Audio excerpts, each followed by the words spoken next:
Please listen to me, ওকে? সামনে গরম পড়লে লোডশেডিং হবে কি হবে না? তুমি এখান থেকে বেরিয়ে গেলে তুমি বাঁচবে না মরে বলতে পারবা? না আপনাদের কি বলতে পারবে কিনা? সেটা তো আলাদা বিষয়। না না, এটাও আলাদা এটার বিষয় না। সাথে এটা তো মিলে না। Please please listen to me, load shedding, please listen to me, okay? গ্রামে লোডশেডিং নাই। যেটা হয়, আমাদের পল্লী বিদ্যুতের লাইনগুলো অনেক লম্বা লম্বা।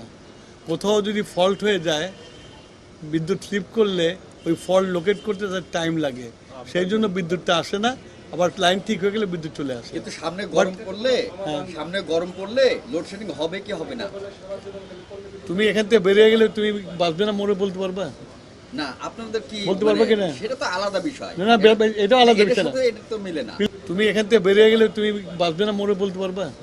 না আপনাদের কি বলতে পারবে কিনা? সেটা তো আলাদা বিষয়। না না, এটাও আলাদা এটার বিষয় না। সাথে এটা তো মিলে না। Please please listen to me, load shedding,